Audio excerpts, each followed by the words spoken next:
If you have a gripe, we'd like to hear from you. Our address is Coaxial Communications, 3770 East Livingston Avenue, Columbus, Ohio. Regarding this game, if there's a comment, something you like, something you didn't like, something you'd like a little clarification on, drop us a line at Coaxial Communications, 3770 East Livingston Avenue, Columbus, Ohio, and we'll do whatever we can to help you. For those of you that are watching locally, might remember the fact that we do high school sports, not only basketball, but football, and we also do locally Columbus Clippers baseball action, and the Columbus Clippers will be playing later on this month on Coaxial Communications, the local cable company that we are on. They'll be taking on Pawtucket on Sunday, August 18th. Game time is 6 p.m., and Monday night, August 19th, they'll be taking on the Maine Guides at 7:30 p.m. You can see all the action of the Columbus Clippers exclusively on Channel 16. I'll be there along with Wayne Hare as the Clippers make their drive for the International League playoffs. Reminder, too, that if you're interested in a copy of this tape, that address that I gave you earlier, those are the people to get a hold of, and their phone number is area code 614-236-1292. That phone number is area code 614-236-1292. Well, one of these two teams will be going home with the hardware. Which team will win the big trophy there? Will it be Perry Hall? Will it be Sterling Heights? We'll find out 1 inning from now as we move into the top of the 6th inning of play. Perry Hall, Maryland, with a 5-run lead, and coming to the plate, number 22, the second baseman, and he has been an integral part of this game, Mike Pastore.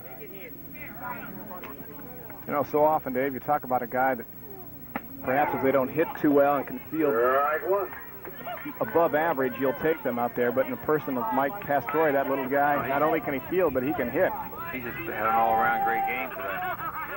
Ozzie Smith with the bat, excuse me. Out of foul and out of play. Let's come back and play ball. Yeah, what a great crowd we have here at Kennedy Park in Reynoldsburg, Ohio. A full house. No one hanging from the trees, but the stands are full. Nice day for a game today. Mid-80s. Temperature supposed to get up to 90 before this day is over. I don't think we have to worry about this with the pace of the game this is going. Walker on the mound again in the second inning, Scott Walker. Pastore steps back in. Walker from the stretch. Foul tip. And strike 3, the batter's out. 1 down. Number 24. That's strike 3 on Mike Pastore. Not a foul tip. He missed that. That was the catcher who let the ball go by, but that's strike 3. And that's out number 1 here in the top of the 6th. That brings up the shortstop, number 24, Tim Elliott. Pop-up on the infield, right side, first baseman Campiste is there, and he makes the catch for out number 2. A lot of these kids like that one-handed grab, don't they? I'm surprised. I could barely get a mid on at the age of 10, let alone try to make a one-handed grab. It might sound silly, too, but perhaps people are lucky that I was influenced a lot when I watched by trying to make those Willie Mays basket catches all the time. Sometimes, you know, over your shoulder, just like a football catch, and thank goodness we don't see too many of those today. Ball. 1-0. Tommy, let them know where you're from, Tom. Come on, baby. Come on, Tom. Tom Dugas, who yesterday hit that big grand slam home run to help Perry Hall defeat Columbus by a 14-7 score. Walker's offering. There's a strike. You're right. 1-1 now on Tom Dugas. There you see Scott Walker on the mound. Scott's 10 years of age. Joe Russin is the only gentleman on the Orioles roster who is 9 years of age. We were talking about the advantage of the CABA, Dave, is the fact that you get to play with people your own age. You're not 10 and playing with some 12-year-olds, because there's some definite differences when you hit 11 and you're playing against someone, say, who would be 13. In CABA, you're playing people that are within a calendar year of your age. Yeah, it really makes for a much, much better game and much fairer. 3-1 the count now on Tom Dugas, and as we mentioned, there are 11 different age groups competing in the 1985 season, holding World Series competition. We'll go over that again in between innings as Dugas draws a 2-out walk, Runner on first. and that brings up We have a pinch hitter. number 30 for In place of Perry Eric Hall. Blunt. That's Joe Number Brogley. 30, Joe Brogley. Brogley batting in place of Eric Blunt. Brogley is another guy who can play behind the plate, so let's see if he stays in perhaps in the bottom of the 6th inning and plays behind the plate in place of Eric Blunt. Walker's offering is hit to first base. Campisi, it's a fair ball. Runners now at first and second. Dugas digging for third. The throw, and it gets out of the glove of Stefani, and the runners will be safe on the quarters now at first and third.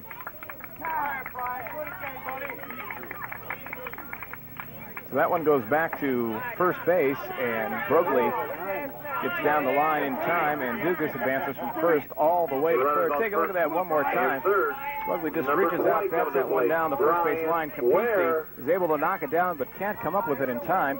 And while he picks it up and tries to come up with it, Dugas advances all the way to third. Stefani trying to put the tag on the bag, but just not in time. 1-0. There's a ball on Brian Ware. 1-0 on Ware. 7-2 is the score, top of the 6th inning. 2 outs here. The CABA 10 and Under World Series. Glad to have you here. Whether you're watching in Maryland, Michigan, Ohio, California, You're right. Timbuktu, we're glad to have you. And here comes the runner advancing. They've got the runner caught in the rundown between first and second. However, the runner has scored from third base. The run does count. What happened is they got the runner caught in the rundown between first and second, but Dugas broke from third and scored the 8th run of the ball game for Perry Hall before the runner was tagged out. So in essence, they gave themselves an insurance run. There you see what we just used to call the hot box or the pickle. They eventually run down the runner between first and second, but while they do that, Dugas has long since scored, so run number 8 comes across the plate right now, and Perry Hall, as we head into the bottom half of the 6th inning of play, has an 8-2 lead. 8-2 is the score. We talked about the various age groups. Let's go over that one more time. We're in Reynoldsburg, Ohio. This is the 10 and Under World Series, being held August 8th through the 11th of 1985. The 11 and under. That out went. Marion, Ohio is a location. The date, August 14th through the 18th. For 12 and under, Linthicum, Maryland, for you folks watching in the Baltimore area and watching in the Perry Hall area more precisely. Tournament there being held August 6th through the 11th. From 13 and under, that's also in Marion, Ohio, the 14th through the 18th. 14 and under in Kirkland, Washington, from the 16th through the 25th of August. 15 and under in Marion, Ohio again, from August 7th to the 11th. 16 and under in Waukegan, Illinois, from August 14th to the 22nd. The high school tournament is being held in Chillicothe, Ohio, July 3rd through the 7th. The 18 and under tournament is being held in Columbus, Ohio, August 8th through the 13th. The college tournament being held in Youngstown, Ohio, August 20th through the 25th. And the unlimited tournament is being held also in Columbus, Ohio, August 29th through September 1st. Those are the dates for the CABA World Series and the various age groups. Competition in 11 different age groups. Check that out. And if you're like Dave and I guess we're eligible for the unlimited, and we could compete in that. That's what they say. Before we go to the ceremonies after the game, we'll take a short pause in the action after the bottom of the 6th inning of play, unless Sterling Heights comes back with at least 6 runs to tie this ball game, and anything is possible. Sterling Heights team with a lot of power. Leading it off for them is the scrappy guy who got on base last time he was up. In fact, he's been on a couple times. Jimmy Kerr, the center fielder. Coming to plate, number Danny 1. Brown in his third inning. Faces Kerr, another lefty. And that goes to the left side of the infield, and a nice catch made by the shortstop, Tim Elliott, for out number 1. F6 if you're scoring at home, and due up now is third baseman Chris Stefani. Let's see if he'll bat or if we have a pinch hitter for Stefani. Looks like we might have a pinch hitter, and the person of number 12, Joe Russin. There's a ball, 1-0. Ball. So Joe Russin batting now for Chris Stefani. Perry Hall came up with 2 in the second, 4 in the third, 1 in the fourth, 1 in the sixth. There's a strike.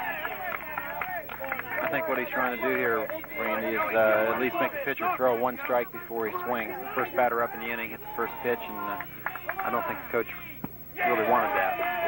And the count goes to 1-2 for Sterling Heights. They took an initial 1-0 lead, coming up with 1 run in the bottom of the first inning of play. They scored another run in the bottom of the 4th inning of play, and that's been it for the Orioles in this ballgame. Interesting twist here in that Sterling Heights are nicknamed the Orioles, that they are in Michigan, and they're playing a team from Maryland just outside of Baltimore.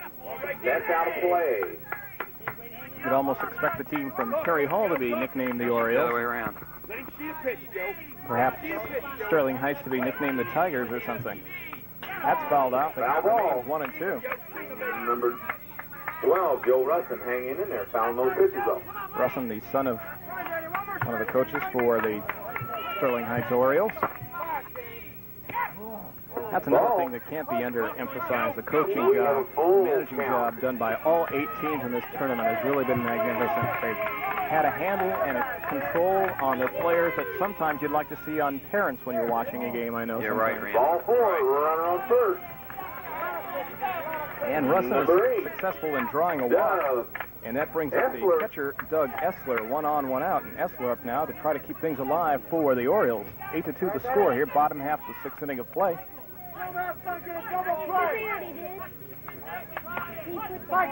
Once again, we'd like to recognize the umpires for today's game. Behind home plate, Jack Kasai. Down the first base line, Mark Zarenko. And down the third base line, Fred Shaw. There's a strike in there, 0-1.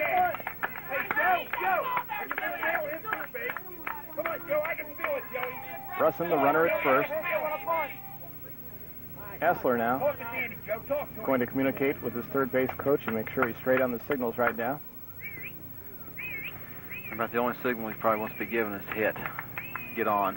I don't know what else, what other signal he wants. Well, it might be taken in a situation like this. What do you think? Well, maybe. Danny Brown pitched 3 innings earlier today. He's in his 3rd inning of relief right now. He walked Phil Russin. I want to see if you can get him to throw a few more pitches. And that's inside. 1-1 the count now on Doug Essler. As we said, as it gets late in the game, sometimes you just want to pitches go by, but now Essler's got his back against the wall with a count 1-2. 1-2. Now go ahead and give him the green light, Dave. Yeah. And that one's line, and it's through there for a base hit to left field. So Sterling Heights now with runners on first and second, and just 1 out here in the bottom of the 6th. First and second. They're still breathing, Randy. Poke that one right past Tim Elliott. Take a look at that one more time.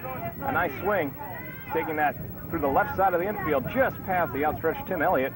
And he picks up a hit, and now there's runners on first and second with but 1 out here in the bottom of the 6th. Number 9, Scott Walker. And batting now is the pitcher, Scott Walker. Joe, make him stay there, Joe, or nail him. Stay there or you nail him, Joey. Walker batting now in the number 9 slot that was Strike 1. previously used by second baseman Doug Lipinski. 0-1 on Walker. Brown's offering is high and outside, 1-1. 1-1. Notice the runners, Sterling Heights, are getting off the base quite a ways for being down 6 runs in the last inning. They should try to be a little bit more careful, cautious. To right field. The catch is made. The runners tag and go back to their bags, and we nearly had a play at second base. A nice catch made by the right fielder, Brian Ware. And now there are 2 outs here in the bottom of the 6th inning of play. And that brings up the top of the order, Justin Lease. Back to the top of the lineup. And Number for Sterling 7, Heights fans, they hope he's just in time. See there, Randy, on that play, runner on second almost got doubled off second. There's no way he should be off of there that far.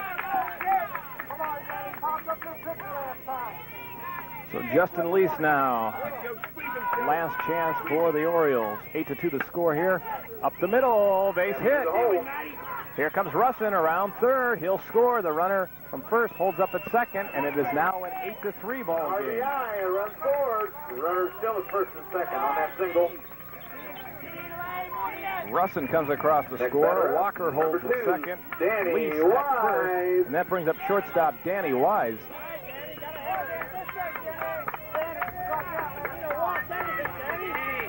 And the Orioles are still alive here in the bottom of the 6th. Squeeze it, Joe. Squeeze it, Joby. Come on, Joe. Talk to him, Joey. Talk to him. Let him know where it's at, Joe. Come on, babe. Third base line gets through Burrows, fair ball. And the bases are loaded now. One of the few balls that have the opportunity to get by Jeff Burrows did in that particular circumstance. And now the bases loaded for Sterling Heights, and this game isn't over yet. Bases loaded. Bases are loaded. That brings up left fielder Steve Teodecki. Number 6. Take a look at that one more time. Teodecki. That's a pretty Burrows. tough bounce down there. There's timeout on the field. Short kind of hop. short hopped in there, and it came right up in his knees, bounced off his knees into foul territory. And in fact, they're taking a look at his left knee right now, shaking that one off. Well, we've still got a ball game here, Randy. One swing of the bat, it can be a one-run game. And Number 6. Steve. this young man's certainly big enough and strong enough to do that. And the next two gentlemen are in the person of Teodecki and Irby, but that one goes back to the mound. Brown squeezes to first, and that's it. And Perry Hall, Maryland are the champions in 10 and under in the Continental Amateur Baseball Association World Series for 1985. It's fantastic. It's electrifying. It's HBO's All-Star Summer. How do you like that? In August, hang on for Cannonball Run 2, Red Dawn, The Woman in Red, and Nerds. Revenge of the Nerds. I think you're forgetting something. The music of Daryl Hall and John Oates, the comedy of Rodney Dangerfield, and a lot more. So call your local cable company today and get in on HBO's All-Star Summer now.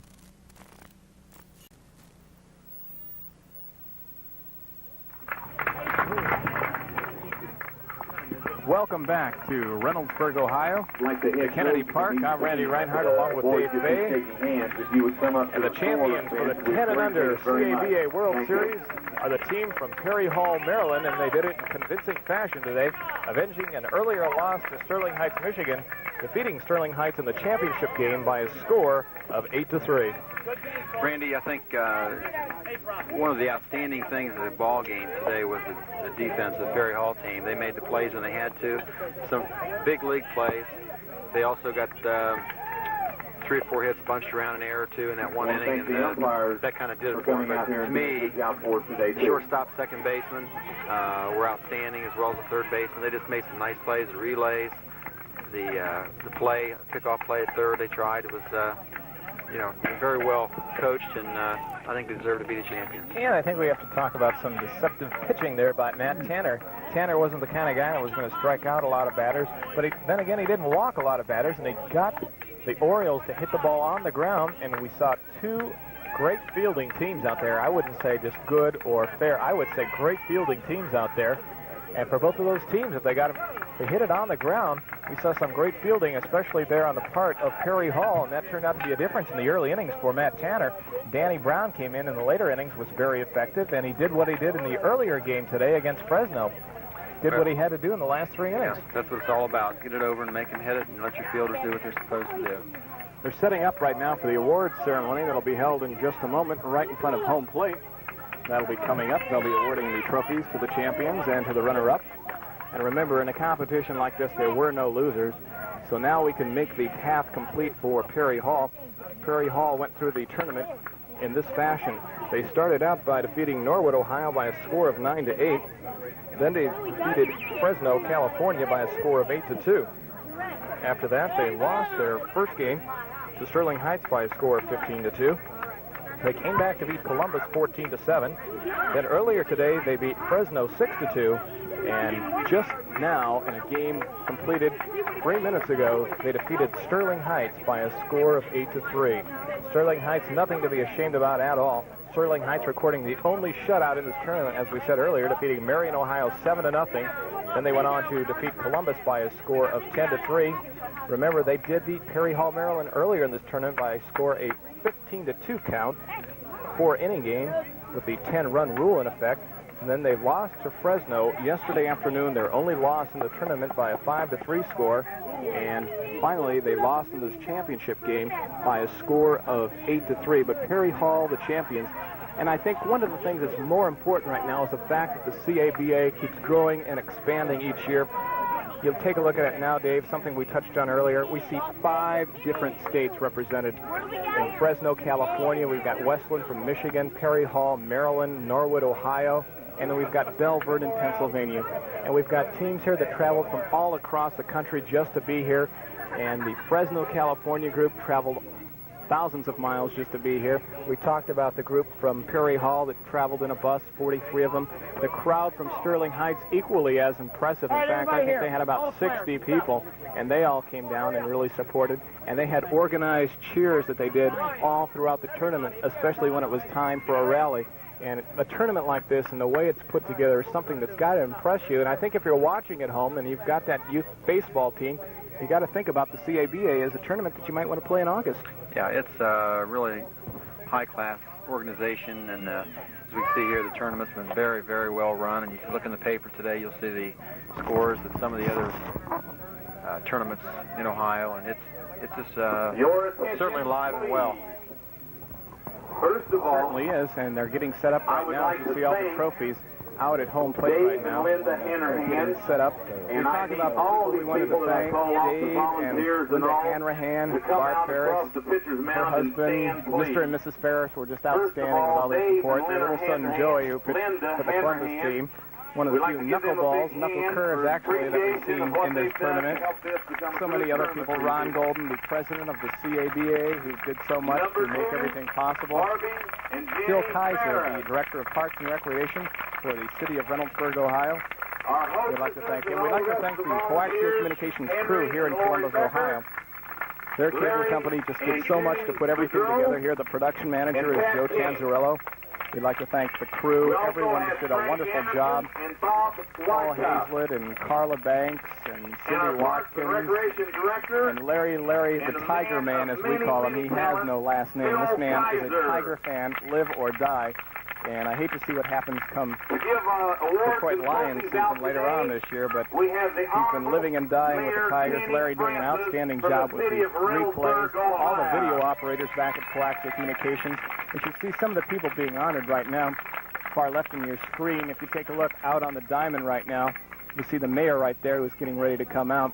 Mayor Kenny Francis is going to host the award ceremony. Mr. and Mrs. Hanrahan, Mr. and Mrs. Ferris already out on the field. Mr. and Mrs. Boudreau out there. Frank Anderson, the assistant coach of the host Columbus team. And Mayor Kenny Francis coming out to home plate right now. And in just a moment, he'll be making the presentation of awards. Mayor Francis decided to go the way we would this year. He said, this year I'm not going to wear the suit and tie. It's too warm. And I'm going to be nice and casual and wear the shirt and the pants and relax and enjoy the game. It's the only way to go.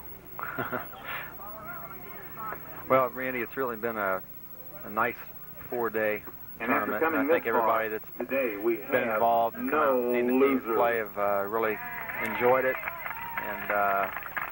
And the weather's been cooperative, and just it's been an outstanding